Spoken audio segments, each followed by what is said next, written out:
La mayoría de las personas cree que la memoria se pierde por la edad. Pero eso no es exactamente cierto. Dos personas pueden tener la misma edad y una recuerda conversaciones, nombres y fechas con claridad, mientras la otra olvida lo que hizo ayer por la tarde. No es azar, no es genética únicamente, y tampoco ocurre de un día para otro. La memoria se construye o se destruye lentamente todos los días. Ahora te voy a decir algo incómodo. Muchos problemas de memoria empiezan en el plato, no en el cerebro. Porque el cerebro no solo necesita energía para funcionar, necesita un tipo específico de combustible. Y cuando recibe el combustible incorrecto durante años, comienza a adaptarse. Pero esa adaptación no es buena. Al principio no lo notas.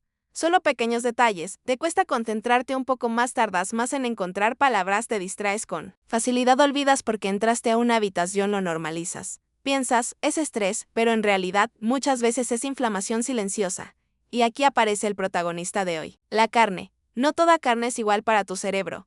Algunas favorecen la comunicación neuronal, otras la entorpecen lentamente. No ocurre en horas, ocurre en años. Por eso tanta gente se sorprende cuando los estudios muestran deterioro cognitivo temprano. Creen que apareció de repente, pero el proceso empezó mucho antes. En decisiones cotidianas aparentemente inofensivas, el cerebro es extremadamente sensible a dos cosas: la calidad de las grasas y la toxicidad acumulada. Y ciertos tipos de carne alteran ambas. Primero, entendamos algo clave: las neuronas están cubiertas por una capa llamada mielina. Podrías imaginarla como el aislamiento de un cable eléctrico. Cuando la mielina está sana, la señal viaja rápido. Cuando se deteriora, la señal se vuelve lenta e inestable. Eso es exactamente lo que se siente como mente nublada. No es falta de inteligencia, es lentitud de transmisión. Ahora bien, ¿qué daña esa mielina? Principalmente tres factores de inflamación crónica: estrés oxidativo y productos tóxicos de cocción. Y aquí es donde entran algunas carnes muy comunes. No porque sean veneno inmediato, sino porque repetidas miles de veces cambian el entorno químico del cerebro. La primera carne problemática no es la que imaginas, no es la más grasosa, es la más cotidiana. Los embutidos, jamón, salchichas, mortadela, carnes procesadas en general. El problema no es solo la grasa, es la combinación de conservantes, nitritos y oxidación. Cuando estos compuestos se metabolizan, generan moléculas reactivas que atraviesan la barrera hematoencefálica. El cerebro no tiene la misma capacidad de detoxificación que el hígado. Entonces ocurre algo sutil. No matan neuronas de golpe y alteran su entorno. Las neuronas funcionan por equilibrio químico. Si ese equilibrio cambia constantemente, se vuelven menos eficientes para crear recuerdos estables. Por eso las personas con consumo habitual de carnes procesadas suelen presentar un patrón característico: recuerdan cosas antiguas pero olvidan información reciente. El cerebro sigue teniendo memoria, pero pierde capacidad de grabar nueva información. Ahora pasemos a la segunda carne. Aquí muchos se sorprenden: la carne roja excesivamente cocinada. No la carne en sí, sino el modo de cocción. Cuando una proteína animal se expone a temperaturas muy altas durante tiempo prolongado, se forman compuestos llamados productos avanzados de glicación. Son partículas microscópicas que el organismo identifica como daño. El sistema inmune responde generando inflamación, pero la inflamación no siempre duele. En el cerebro suele sentirse como fatiga mental. Y cuando esto ocurre diariamente, la plasticidad neuronal, la capacidad de aprender, disminuye gradualmente. Esto explica por qué algunas personas sienten que ya no aprenden igual que antes, aunque duerman bien. No es la edad necesariamente, es el entorno químico repetido. La tercera carne problemática está relacionada con frecuencia, no cantidad. Carnes fritas reutilizadas en aceite. El aceite recalentado cambia su estructura molecular y, cuando se combina con proteínas animales, crea compuestos oxidantes muy agresivos. El cerebro es especialmente vulnerable a la oxidación, porque contiene mucha grasa estructural, no cualquier grasa, grasa delicada. Si se oxida, la comunicación neuronal pierde precisión. Esto no produce demencia inmediata. Produce errores pequeños, nombres intercambiados, ideas incompletas, pensamientos interrumpidos. Y la cuarta carne, en la más silenciosa, no da síntomas digestivos, ni cansancio físico. La carne ultraprocesada light muchas veces se percibe como saludable porque tiene menos grasa visible, pero su procesamiento modifica aminoácidos esenciales. El cerebro depende de esos aminoácidos para fabricar neurotransmisores. Menos neurotransmisores, peor codificación de recuerdos.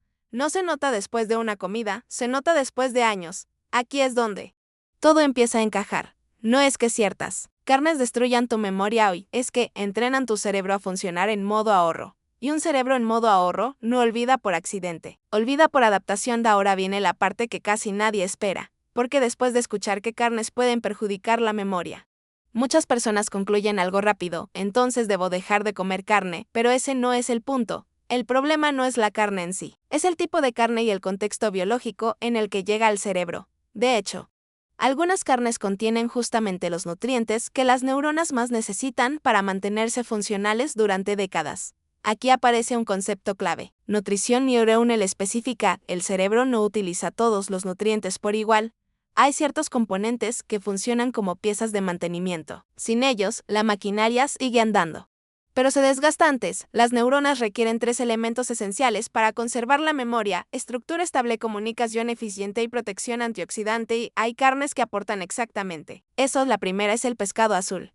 No cualquier pescado, sino los ricos en omega-3 de cadena larga. Estas grasas no son energía rápida, son material estructural, forman parte directa de la membrana neuronal, cuando están presentes en cantidad suficiente. La célula nerviosa mantiene su flexibilidad, y una neurona flexible transmite señales con menos esfuerzo. Esto se traduce en algo muy concreto: recordar con menos fatiga mental. Muchas personas notan que, cuando el cerebro está bien nutrido, no necesitan hacer fuerza para pensar. Las ideas aparecen más fluidas. El omega-3 no mejora la inteligencia, mejora la eficiencia, y la eficiencia es lo que protege la memoria a largo plazo. La segunda carne protectora es el huevo. Durante años se discutió por su colesterol, pero el cerebro contiene más colesterol que cualquier otro órgano.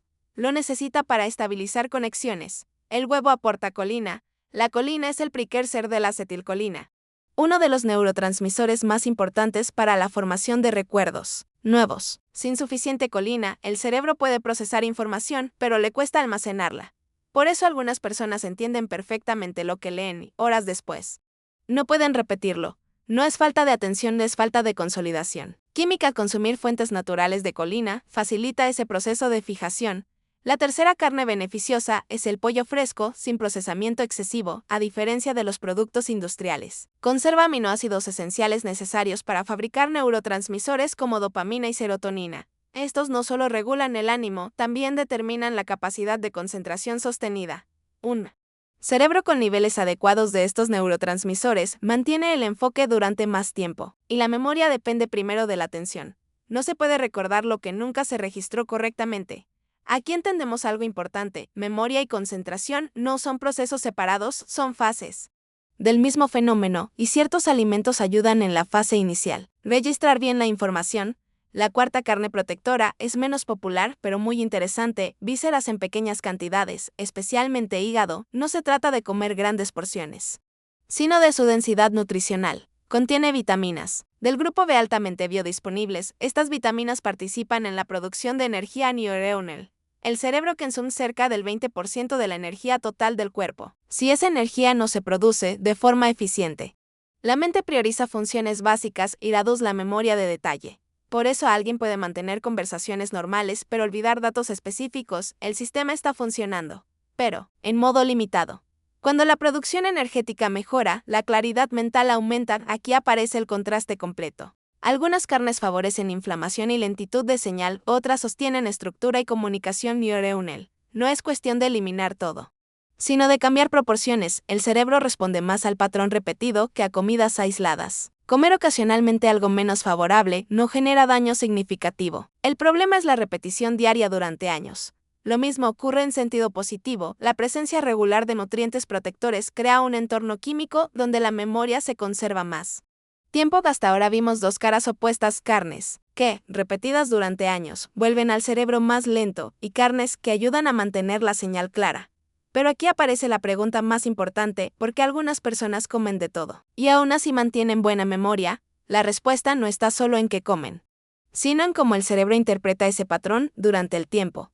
El cerebro no reacciona a comidas aisladas, reacciona a tendencias. Podrías imaginarlo como un sistema de aprendizaje interno. Cada día recibe señales químicas y decide: ¿debo invertir energía en reparar conexiones o solo en sobrevivir? Cuando predominan señales inflamatorias, entra en modo ahorro. Cuando predominan señales de mantenimiento, entra en modo adaptación positiva. Y esto explica algo que muchos notan con los años: no olvidan todo, olvidan lo reciente. Porque la memoria reciente es la más costosa energéticamente. Recordar algo nuevo implica crear una conexión sináptica fresca. Eso requiere energía limpia, estabilidad química y neurotransmisores disponibles. Si alguno falta, el cerebro prioriza funciones automáticas y descarta lo nuevo. No es un error, es una decisión biológica. Aquí entra el papel de la combinación de alimentos. Una carne protectora ocasional no compensa una base diaria inflamatoria, y una carne menos favorable ocasional no destruye un entorno protector estable. El equilibrio manda más que la perfección. Muchas personas creen que la memoria empeora de golpe. En realidad, suele haber una fase larga de adaptación silenciosa.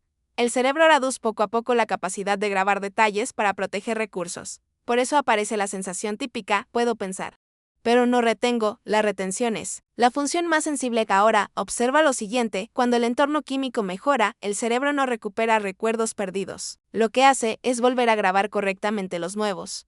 Ahí es donde las personas sienten el cambio, empiezan a terminar frases sin esfuerzo, recuerdan nombres recientes, pueden seguir conversaciones largas sin agotarse. No es magia ni estimulación mental repentina, es estabilidad bioquímica sostenida. Otro punto clave es la regularidad digestiva.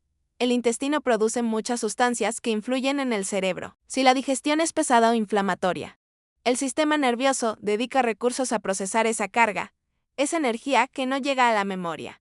Por eso algunas personas sienten claridad mental en ciertos periodos del día y confusión en otros. No, es psicológico, es metabólico. Cuando los alimentos generan digestión estable, la mente mantiene continuidad, y la memoria depende de continuidad para recordar algo.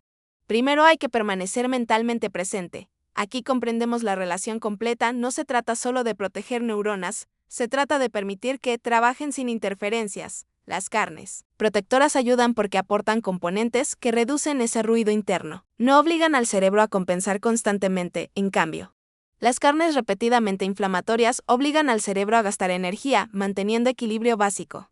Entonces sacrifica funciones de lujo y la memoria reciente es una de ellas. Por eso el deterioro inicial suele ser sutil, no incapacidad, sino falta de precisión, y con el tiempo, esa falta de precisión se vuelve evidente. La buena noticia es que el proceso también funciona al revés. Cuando las señales cambian de forma consistente, el cerebro reajusta su prioridad energética. Gradualmente vuelve a invertir en registrar detalles. Ese cambio no ocurre en horas ni en días. Ocurre en semanas repetidas, y muchas veces pasa desapercibido hasta que alguien dice: últimamente estás más atento. Ahora llegamos a la parte más importante, porque saber qué alimentos ayudan o perjudican no cambia nada. Hasta que se convierte en hábito, el cerebro no necesita perfección. Necesita coherencia. Muchas personas intentan hacer cambios extremos durante unos días, eliminan todo, modifican toda su dieta. Intentan compensar años en una semana, y luego abandonan. El cerebro no responde bien a eso. No porque sea inútil, sino porque la memoria depende de repetición, no de intensidad. La protección cerebral funciona por acumulación. Pequeñas decisiones repetidas durante meses cambian más la función mental que una decisión drástica ocasional. El sistema nervioso está diseñado para adaptarse lentamente. Cuando el entorno mejora de forma constante, las neuronas reajustan su eficiencia. Aquí aparece el verdadero objetivo: no evitar una comida, sino cambiar la proporción habitual. Sí, durante años predominan alimentos inflamatorios, el cerebro aprende a trabajar en modo defensivo. Pero si empiezan a predominar alimentos estructurales, aprende a trabajar en modo funcional. El cambio no se siente como un aumento de memoria, se siente como menos esfuerzo para pensar. Ese es el primer signo real: pensamientos más ordenados, menos interrupciones mentales, mayor continuidad en una conversación. La memoria mejora porque la señal se vuelve más clara. También ocurre algo interesante: mejora la recuperación de información. Muchas veces el recuerdo está, pero no aparece en el momento. Eso no es olvido total, es lentitud de acceso.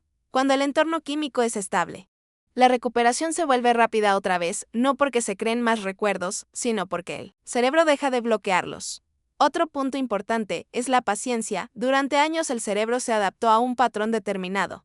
Cuando ese patrón cambia, primero deja de empeorar y luego empieza a optimizarse. Esa fase inicial puede pasar desapercibida porque no hay un cambio dramático inmediato. Pero semanas después ocurre algo muy característico: las personas dejan de preocuparse por su memoria. No porque recuerden todo, sino porque dejan de fallar en lo cotidiano. Ahí es cuando el proceso se vuelve sostenible. El cerebro percibe estabilidad y mantiene la adaptación sin esfuerzo consciente. ya no depende de motivación, sino de costumbre. Este es el principio central de todo: la memoria no se pierde por un evento, se ajusta al entorno que se repite. Y también se protege y del mismo modo, no necesitas eliminar completamente ciertos alimentos ni obsesionarte con otros. Solo necesitas que, en promedio, el entorno químico favorezca la función neuronal más veces de las que la dificulta.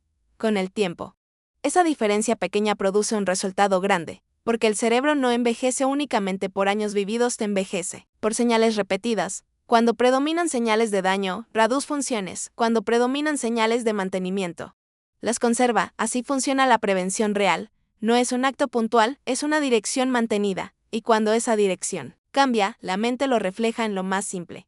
Pensar con claridad vuelve a sentirse natural.